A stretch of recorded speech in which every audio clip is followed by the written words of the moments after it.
Hello everybody, this is Passive Wrappings. I'm Steven Saragian.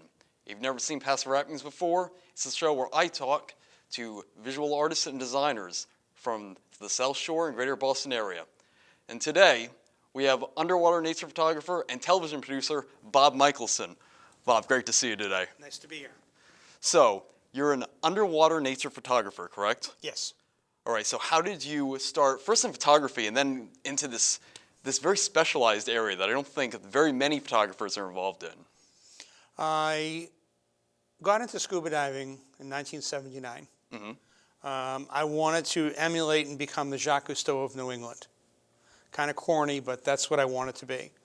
I first took an old Nikon S2 camera with a housed flash, a land flash, and went underwater to do my first underwater photography. Didn't know what I was doing, had to recreate the entire process of how do you take pictures, because I was a land photographer for a long time, never taken anything underwater. So the very first photo I took underwater is this jellyfish photograph. And this was taken completely by mistake. I was diving off of Brant Rock Beach in Marshfield in 30 feet of water. I had my flash top lighting the jellyfish, and I got this beautiful photograph that I've used for multiple purposes, large blow-ups. I made it the front cover of a book that I had written about 30 years ago. I've never been able to duplicate it. Totally by mistake, never been able to duplicate it. So my first introduction to underwater photography was how to get a great shot and not know how you got it. So give us a sense of scale on this This jellyfish is about the size of the last joint of your thumb. It's perfectly translucent. The color that you see is actually emitted from the animal itself. It's called bioluminescence. And this has cilia or hair-like structures on 8 ribs that circumvent this animal. And when those pulse, it moves the jellyfish forward. This is a jelly, not a jellyfish. It doesn't pump through the water like a classic jellyfish that you've seen in this an aquarium. These things, the hair-like structures, propel it through the water, almost like it's in a ballet. So the next one we have here, was this also taken in the area? This one was taken up in Folly, Cove in Rockport, Mass. It's a year later. I have a better handle on what I'm doing. I have better equipment. I upgraded my camera from a Nikon S2, a film camera, to a Nikon S5. I had an amphibious flash designed to go with the Nikon S camera, so it made for much more even and pleasant lighting. Experimenting with lighting around here and all of Massachusetts specifically, there's a problem with backscatter. Backscatter is I'm from maybe 3 feet away from you. If I do the flash straight on, that flash will bounce right off of the particles suspended in the water column between you and I, and that's all I'm going to see. So I had to develop special techniques to do away with those particles and yet illuminate my subject. So I found top lighting or 90 degrees to the subject from the camera worked perfectly. I'm also a purist where, as a photographer, I believe there's only one sun. So I believe to use only one flash because there's only one sun in nature. And I'm trying to duplicate what the sun can do to the best of my ability. So this is a frilled sea anemone photographed with a 1 to 2 macro set of extension tubes with a Nikon S5 camera. Now for people who don't know what an extension tube is, could you explain that a bit? An extension tube brings the magnification closer and more magnified. So if you have a regular lens on your camera and you put this tube, it would extend the lens away from the camera. And then you have framers that you surround the subject that you want to photograph with. So 1 to 2 macro, this entire picture is about this big in size. So it's roughly 3 inches by 4.5 inches wide. That's the entire image that you're looking at right now. So what made you want to specialize in these underwater animals at that time? Because I know that you've done other work besides that as well. I wanted to show folks like yourself and the public that's watching this what lives off the coast of Massachusetts. It's a personal crusade to educate people about what lives in the saltwater and freshwater reaches of our environment. And very few people take pictures underwater here in the Northeast. If they do, they are photographing the glory species, the sharks. Anything bigger than me with teeth, I'm not really interested in, because I like to have all my fingers together and my limbs intact. So I focus on small things. I focus on the life history, the complete biology of freshwater fish, saltwater fish, mammals, birds, reptiles, whatever the subject is at hand. So I don't just take a pretty photograph. I will spend the time to document the entire biology of a particular animal, and nobody does that up here. I do know that with you, education is such a big part of the photography work that you do, and also your documentary work, which we're going to get to in a moment. But before we do that, I do want to talk about, this is another one of your early pieces, correct? This one is back from probably 1987, 1988. I was diving up in Eastport, Maine, which is the furthest north and east you could travel in the United States without going into Canada. It's an hour time difference from Eastport to here. This is a bushy-back sea slug that is probably around 4 to 5 inches long. It's the largest member of the sea slug family that lives in the Northeast, and this was taken with a 1:3 macro, so a little bit wider area to get a bigger animal in the frame. And this was in Eastport. It's very challenging to dive in this environment because there are 28-foot tides. So there are 4 feet of water moving every hour in Eastport 24 hours a day. The only time to go in the water is during slack low tide or slack high tide. If not, you're swept out into the Atlantic Ocean, which you don't want to do.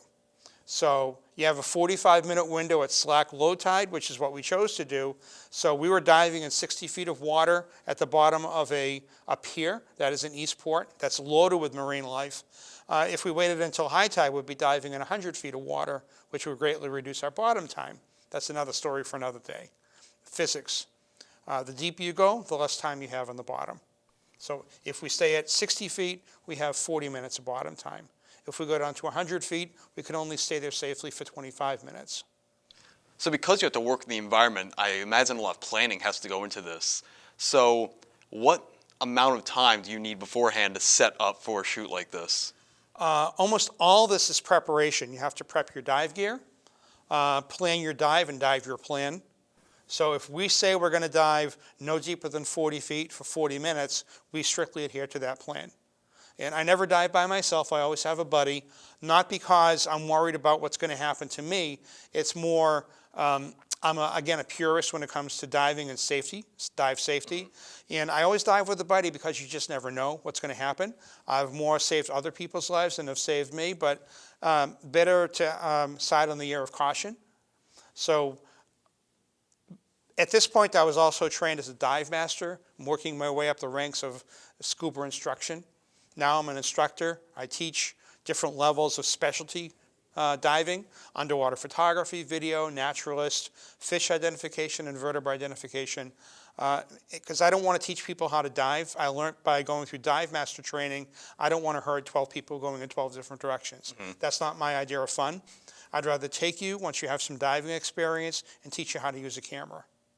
So that's the level that I'm at right now for my photography and video work. Is I'm an instructor, but that and 50 cents gets you a cup of coffee. You have to stay grounded and really focus on getting the shot.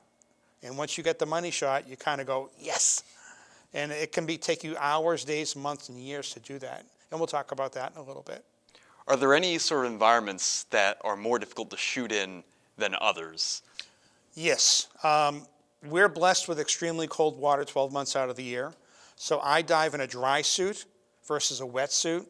For those watching and don't know the differences, a wet suit is made of neoprene rubber. A thin layer of water will flood between you, your skin, and the suit, and your reflective heat will warm up the water and keep you comfortable. But in 35-degree water, that's not going to last for very long. You're going to get cold. So I dive in a dry suit where there's seals at my wrist, seal at the neck. The feet are attached to the suit, and then we wear varying levels of dry suit underwear underneath it to keep us warm. So if the dry suit works in theory, you don't get wet. So you stay a lot warmer for a lot longer period of time. A lot of my photography, it will be with salmon and brook trout, which we're going to look at some of those pieces a little bit later. I'm in the water for 4, 6, 8 hours at a time, 35 to 40 degree water. If I was not in a dry suit, I could not do that type of work. Are there any safety concerns if you're talking about being down there that long? Is there any Diving with the trout and the salmon, it's mostly snorkeling because where I'm photographing, they're in spawning habitat, which is relatively shallow riffles. So it can be up to 3 feet deep, but I'm laying still for 4 to 6 hours with the camera posed because I'm waiting for this fish to exhibit a certain behavior. That's the photograph I want to take. And you can wait hours or days for that to happen. So you have to be patient. You have to wear specialized equipment to stay warm, comfortable, and safe under that environment. So you also are a television producer. Yes. So when is it that you started as a producer? About a year after I started doing underwater still photography, when cameras became small enough in the early 80s, I bought specialized housings to hold a camera, a monitor, and a deck, 3 housings stacked on top of one another, connected with waterproof cables. So I was looking through a 3-inch monitor with my camera underneath it and a recording deck on the bottom. That was VHS. That was the technology that you could afford to put in a housing back then. Now we're shooting HD underwater in a single housing. That's a fraction of the size and a fraction of the weight. That early camera weighed about 100 pounds with 2 lights mounted on either side of it. So to give people an idea about what we're talking about, we're going to go to a documentary that you shot. This was in, what, 89, was it? I started researching this particular project, restoration of Atlantic salmon, in 1989. The production began in 1990 and didn't conclude until 1991. So we're going to show just the life history portion of Return from the Sea, the restoration of Atlantic salmon to New England. All right, now let's go to that video now.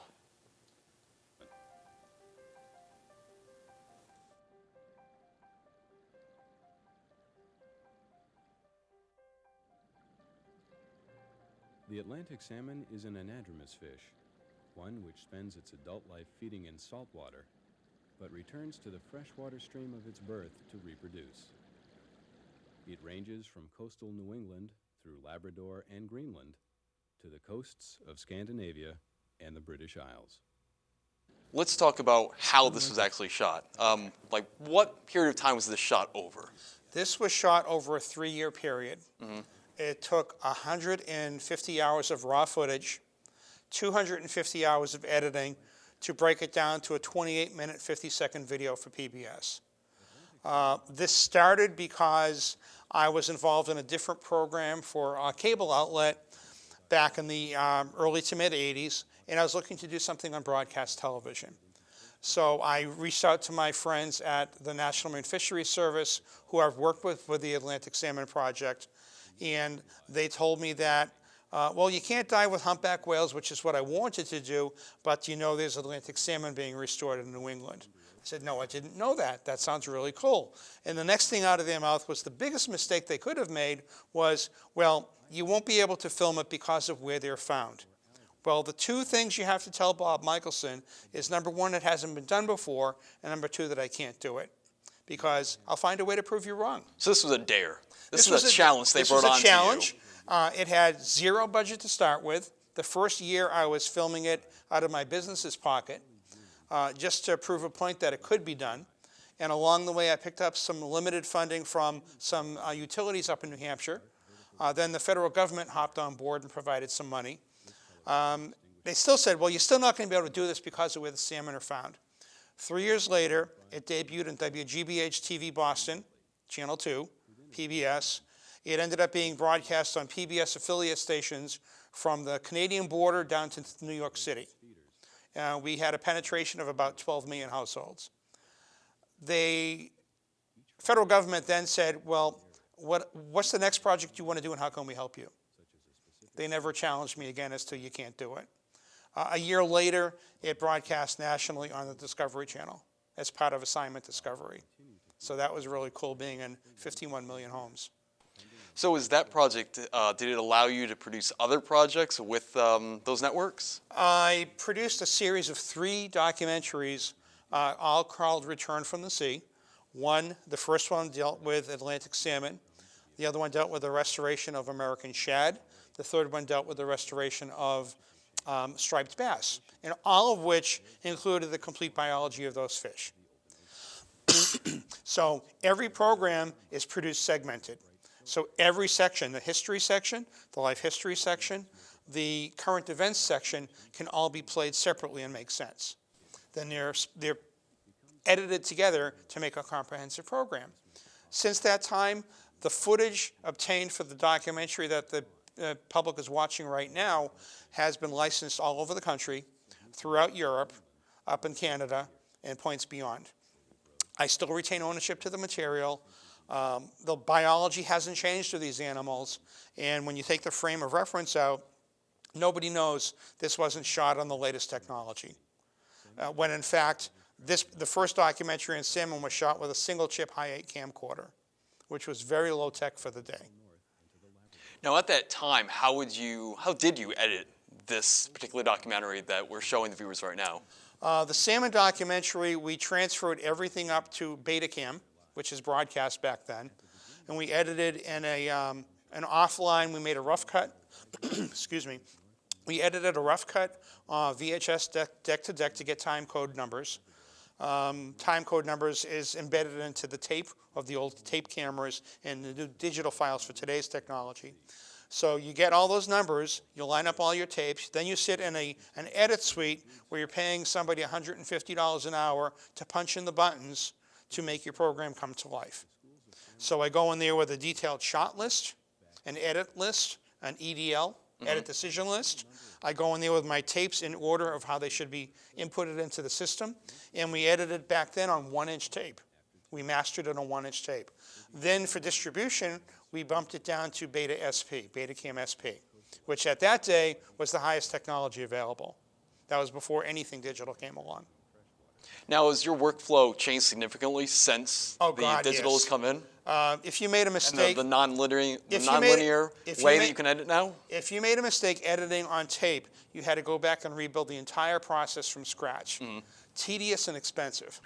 Now, I don't like something, split clip, drag it, move it to a different place in the video. It's so much easier to edit non-linear. And now I can do it in my home on my Mac. So I'm a Mac-based photographer and videographer. I edit everything on my Mac computers. The software that come with those computers you can buy are more powerful than what was available 30 years ago. And everything's edited in-house now, broadcast level. I can alter everything in my parlor. It's so much easier than paying $150 an hour. And some of the photos that we have here is actually work that you've done with researchers in relationship with them, right? Yes. When I'm not shooting video, I'm always looking for new story ideas for still photography. And usually a story idea will pop into my mind where if it's a subject that intrigues me, or it's threatened or endangered, I tend to concentrate my efforts on those animals of any member of the animal kingdom that are threatened or endangered. I've done a lot of work with those, which is why I have a lot of connections with the federal and state agencies around that work with endangered species. They know my reputation. I'm highly respectful. The last thing I want to do is harm anything that I'm photographing. So now I decided to photograph coyotes. And the reason I wanted to photograph coyotes is I found out from a researcher in North Carolina State University, Dr. Roland Kays, who is the renowned canid expert in the country, that the coyotes we see here are not western coyotes, they're hybrids. So our coyotes have 84% coyote, 8% gray wolf, 8% large breed domestic dog. So the coyote photo that everyone's looking at right now, it's the size and shape of a German Shepherd, but it is a coyote. It was photographed in Randolph. Now, when you're working with animals like this, you have to be really respectful of their space and how it is that they behave. What are some of the protocols that you try to abide by when you're going into their territory and you need to photograph them? Well, first thing is I don't just run out into the field and take pictures. I do a lot of research. I'll interview the biologists over the phone, via email.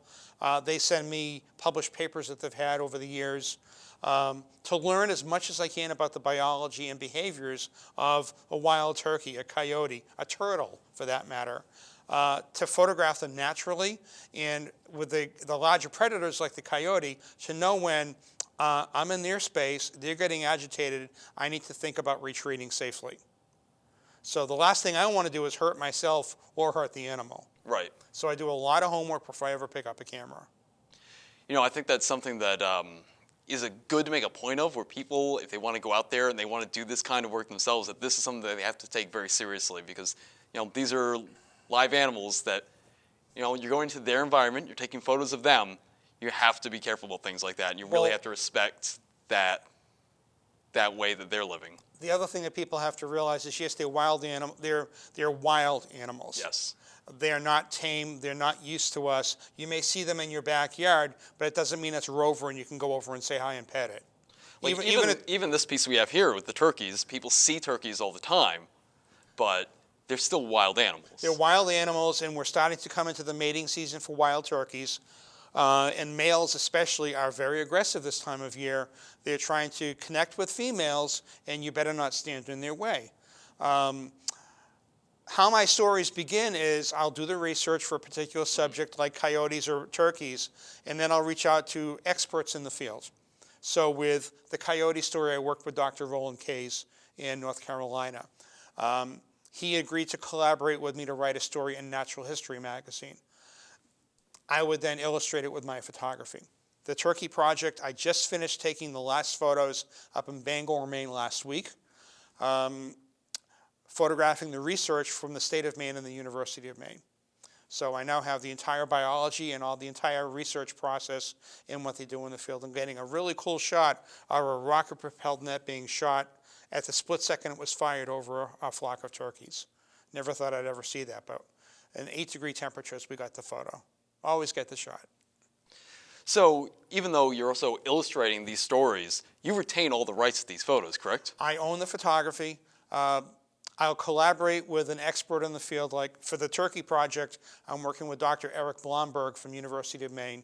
He's an upland birds expert, and he's widely published in the scientific community. So he'll be the author for Natural History magazine. But for other magazines I work with, such as Highlights for Children, Birdwatching magazine, Birders magazine, Birdwatchers Digest, I will write the story. I'll illustrate it with my photography, and I always retain ownership to my photography. I always retain ownership to my video. I license or sell one-time rights usage for magazines. In publications, it's called First-Time North American Serial Rights, and they can also have the rights for their online purposes, but then all rights refer back to me. So I own everything that I've ever photographed. And these pieces here is from something you're working on pretty recently. Are you still working on this project? Another project that I started working on last spring is a restoration of Bird Island off of Marion and Buzzards Bay. There is a tern colony with federally endangered roseate terns coexisting with common terns. So the state retrofitted this island, and the population of the birds has slowly come back. It's the largest single population of the endangered roseate tern in the east coast of the United States. This photograph, I got set up in a blind. I took this photo at 1,000th of a second. These birds hover over their nest with fish in their mouth, and this image was taken just before the birds dived down and fed their chicks. So the biology portion of this is done. I'm still walking it around to various magazines without any firm commitments as of yet. Now, if people want to see more of the photos that you have, where would they go to see some of those? All these pictures are up on my website, pbmphoto.com. The website is searchable. Under the search box, type in the common name of any animal you want to look at. And right now I have over 840 species, over 30,000 photos on that website. So if you're looking for a fisher, I have photos of fisher. If you're looking for a bobcat, enter that in, etc. So there's very limited animals that I don't have any pictures of, including flowers, plants, and trees. All right. Okay, I think we have just enough time to actually look at a video from a project that you're working on right now, correct? The video was actually shot 3 years ago for the U.S. Fish and Wildlife Service and the Fish America Foundation. It's the life history of the eastern brook trout, all photographed in the wild. So we can watch the video. All right, let's go to that now.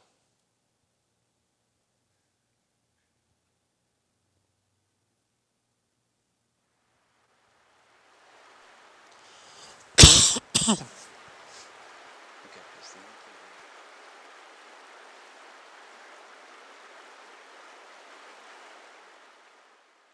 Native eastern brook trout range from eastern Canada through northeastern Georgia. They are found in 20 additional states, with sustaining populations in 14 states outside their original range. Trout in New England spend their adult life in cold, headwater streams, large rivers, ponds, and large lakes in inland and coastal areas. The beautiful coloration of brook trout is distinct for this species. The back, dorsal, and caudal fin have vermiculations, wavy, wormy lines on their surfaces. The sides have iridescent blue spots, large yellow spots, and some small red spots circled by blue.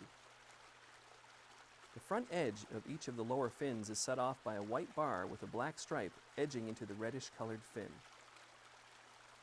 In October and November, the trout prepare to spawn. Cold water temperatures slow the rate of growth, while warmer waters increase the growth rates. Fertilized eggs develop safely just below the surface of the gravel where they are buried. About 30 days after spawning, eyes and spine of the developing trout can be seen through the shell. These eyed eggs hatch into sac fry or alvin in another 45 to 60 days, depending on water temperatures. The sac fry develop and grow for an additional 6 to 8 weeks in the red using their yolk sac for nutrients. As the stream temperature rises, they emerge as fry in the early to mid-spring. Growing fry or parr have dark vertical bars on their sides called parr marks, which camouflage the fish. Parr feed for between 0 to 3 years before they become mature adults and able to spawn. They grow to a length of 4 to 16 inches, with 6 to 8 inches being the average length in New England waters. At spawning, males are bright red on the stomach with a hooked jaw known as a kype. Females may be mottled with darker parr-like markings, or color may remain unchanged. In October or November, the female trout will search for shallow water with a well-aerated gravel bottom. She fans the gravel with her tail fin to create a red, a nest-like depression in the stream bed. She lays some of her eggs in this red, and nearby adults and sometimes juvenile males fertilize the eggs with milt. Then the female expands the red just upstream or off to either side of the first red. The gravel from one spawning settles downstream, covering previously laid eggs. She continues the process until... All right, so I want to thank you for being able to come in today and to show us those videos and to show us the photos. Some of those photos actually, which first time anyone's getting to see them. So thanks for coming in today. My pleasure. It was great talking to you. And so that was another episode of Passive Wrappings with Steven Sarajian. So everybody, keep those fires of creativity burning, and I'll be back with another guest in a few weeks.